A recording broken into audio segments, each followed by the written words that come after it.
Hi, it's Takashi, and today I want to show you an alternative infusion method of brewing coffee that I use sometimes when I want to brew just one cup of coffee really quick and easy. In addition to the drinking mug, I use a brewing cup and a small fine strainer. Here I'm using a heavy-duty measuring cup, which is about the same size as my drinking mug, which keeps things simple.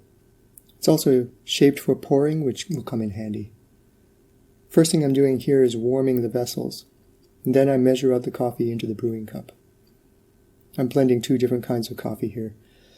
As you can see, I just measure out coffee ad hoc by volume, not by weight, so I'm not that much of a coffee nerd. I start by pouring a bit of water in and then swishing it around to make sure there are no clumps, and then I fill the brewing cup all the way up.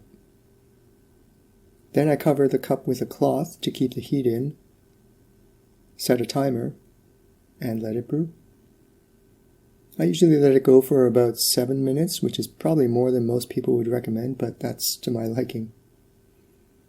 Once it's brewed, I pour the coffee through the strainer into the drinking mug. For an infusion brew, I should actually be using a coarser grind of coffee, but I don't have an adjustable grinder. Like I said, I'm just not that much of a coffee nerd. One of the things I really like about this technique is that it produces zero waste other than the spent coffee grounds, of course.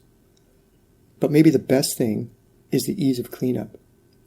Because the coffee hasn't been pressed into the mesh like with a cafetiere or a coffee press, it's a really gentle filtering, so you can just knock out the coffee and rinse. See how clean that is? Well, you could if my camera would have focused on it. And yes, I'm sorry, I like sugar in my coffee. It's hard to find a fine enough strainer, so you do end up with a bit of residue in your mug, and if you don't like that, then this is a bad technique for you. But I almost prefer it this way. Anyway, hope you found that mildly interesting, and thanks for watching.